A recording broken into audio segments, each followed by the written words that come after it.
Hi, I'm Tim. Welcome to Watchbox, and thanks for logging on. If you love this watch, email me, tmosso@thewatchbox.com. It's in the description below. Your purchase and pricing email question line for buying this or any watch you see on any Watchbox platform. Please reach out to me directly for pricing. Email tmosso@thewatchbox.com. Today, we're discussing a series of 3 watches launched in 2017, and while I do not have the sector dial, master control, or geographic on hand, the star of the trio was the 25th anniversary Master Chronograph. 25 years since the Master Control was implemented as a test above and beyond COSC standards, Jaeger-LeCoultre released these 3 sector dial watches, of which this one right here has been called out as the star, and it's easy to see why. Back in 2017, we marveled at its proportions and its details. 40 millimeters in diameter, 12.7 millimeters thick, a reasonable 47.8 millimeters across the wrist, and a 21 millimeter spacing between the lugs. These dials were all sector, as they're called, because of the way they are partitioned. They were based, in fact, on a pocket watch with this style of dial in the JLC Heritage Gallery, the factory museum. So this was the first ever series of JLC sector dial wristwatches. Throwing it on the wrist, you can see the latest versions of the Master Control cases are beautifully proportioned and fit nicely. My wrist is 16 centimeters in circumference, and you can see the watch is short across the wrist. It doesn't come anywhere near overlapping the edges of my wrist. It's also thin, and with a conical bezel, it slides easily underneath the cuff. From over the top, you can see it's nowhere near the edge of my wrist.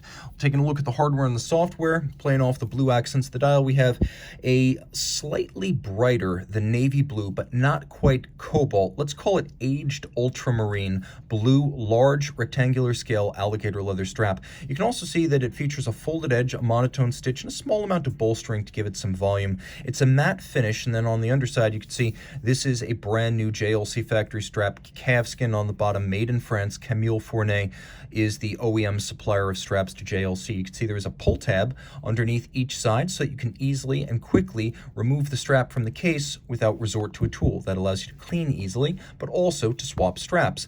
The buckle is simple, no nonsense, stainless steel, polished, and appropriate to the vintage motif and ambiance of the watch. This watch has a pin buckle rather than a deployant.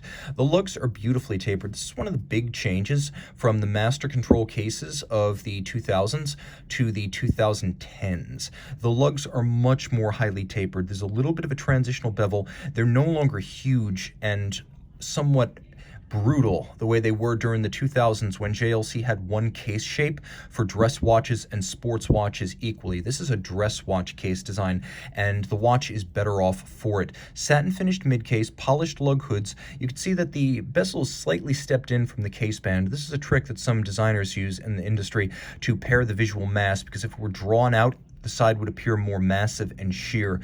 The bezel is conical and polished, and you can see vintage-inspired rectangular pushers with a little bit of beveling on their edge.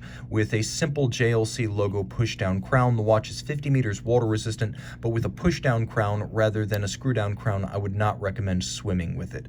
The tachymeter is printed in blue, and it allows you to gauge, for example, the speed of a car over a kilometer or over a mile. And you can see that the watch features a combination of different textures, tones, and colors on its dial. The sector design employs a combination of opaline or matte silver with a brighter directional grain on the seconds and hour track. By Arabic numerals with stick indices elsewise, you can see that there's a lot of blue used on this dial. My favorite use of blue for the hands, particularly the skeletonized syringe style hands, very special, but it enlivens a watch that would otherwise be a little bit too austere and grayscale without those splashes of color. Now, you will note the watch does not have a running seconds hand. This is the chronograph hours, this is the chronograph minutes. It is a semi-instantaneous jumping chronograph. You can leave the chronograph running full time because of the vertical clutch in the chronograph. There's no additional wear and tear with a vertical clutch as opposed to a lateral clutch. So if you just want to have your chrono running, so you have seconds, minutes, and hours all on the dial of your watch, you can easily do that, no additional hazard. Remember, I told you this is a semi-instantaneous jump, and there you go right there. That is a premium feature that I'm always happy to see. The watch uses a column wheel for selecting stop, start, and reset, and a vertical clutch for engagement. The column wheel is very crisp and it has a wonderfully positive sound and feel to it. The watch does include hacking or stop seconds, and this movement has been through the Master 1000 Hours control, which is why you see the geosphere logo of the Master 1000 Hours control on the case back. So for 1000 hours, 6 position tests for chronometry, yes, but also winding efficiency, power reserve, water resistance, and shock resistance. And remember, this is 1000 hours. The COSC is a test only of 2 weeks and then only on the bare movement. This is a 1000-hour test on the full caliber. And I should mention 5-bar water resistance really is impressive for a dress watch, as most dress watches only include 20 to 30 meters of resistance. The unidirectional automatic winding system is more efficient than bidirectional, and it's made more efficient still by the use of ceramic rotor bearings. It energizes 2 mainspring barrels for a 65-hour power reserve, and it beats away at 8 beats per second. This is caliber 751G that pivots on 41 joules, and it is a JLC in-house caliber. If you love this watch, and I can't imagine why you wouldn't, reach out to Team Mosso at thewatchbox.com for purchase and pricing details.